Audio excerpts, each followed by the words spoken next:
Dictation 80 शब्द प्रति minute की गति से शुरू करेंगे। 3 सेकंड बाद स्टार्ट। उपकुलपति महोदय, जैसा कि आपने कहा, आपका विश्वविद्यालय नया है, लेकिन बंगाल में शिक्षा की परंपरा नई नहीं है। बंगाल हमारे देश के बौद्धिक पुनर्जागरण और राष्ट्रीय जागृति में सबसे आगे रहा है। राजा राम मोहन राय से लेकर, जो कि हमारे पहले आधुनिक पुरुष थे, और इस छोटे शहर को उनका नाम देकर ठीक किया गया है।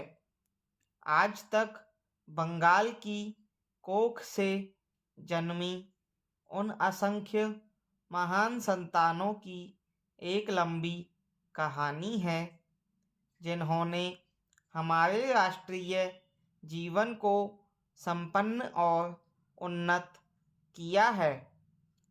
आज का दिन केवल एक समारोह का ही नहीं है। आज इन युवा स्नातकों के जीवन ने नया मोड़ लिया है। आज से आप नई जिम्मेदारियां संभालने जा रहे हैं। अभी तक आप दूसरों से कुछ प्राप्त कर रहे थे, आज से दूसरों को आपसे अपेक्षा होगी। विद्यार्थी जीवन एक तैयारी की अवस्था है। समाज का युवा लोगों के प्रति शिक्षा देने का दायित्व है। पहला, स्कूल और कॉलेज की शिक्षा समाप्त करने के बाद पढ़े लिखे नवयुवकों का समाज के प्रति एक कर्तव्य हो जाता है।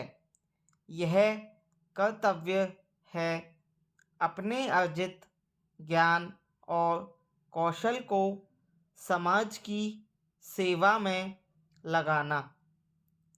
आधी शताब्दी पूर्व जब हमारे देश ने अपना स्वतंत्र जीवन आरंभ किया, तो जवाहरलाल नेहरू ने देश के नवयुवकों को नवभारत के निर्माण के अद्भुत साहसी कार्य में योग देने के लिए आमंत्रित किया था। वह आह्वान आज भी उतना सार्थक है जितना कि 1947 में था, क्योंकि एक देश का निर्माण केवल 50-55 वर्षों में ही पूरा नहीं हो जाता।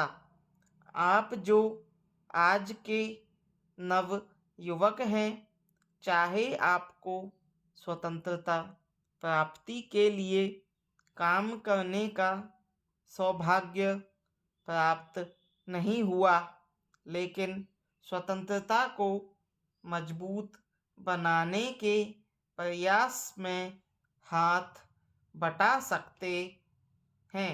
अतः आप स्वयं को भी अग्रणी समझें। बहुत सा काम जो आप ही को करना है, पहले कभी नहीं हुआ। भारतवासियों के जीवन में सजीवता लाने से अधिक अद्भुत कार्य और क्या हो सकता है। कभी कभी अखबारों में नवयुवकों में फैले असंतोष, उनकी हड़तालें और अनशनों, सीधी कार्रवाई और झगड़ों की खबरें आती हैं। एक हद तक यह असंतोष युवकों की गतिशीलता का द्योतक है।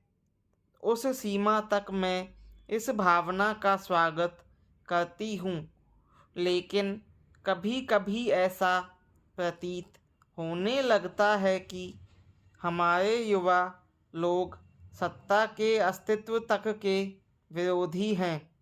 यह विरोध विकास की एक अवस्था है या एक प्रवृत्ति?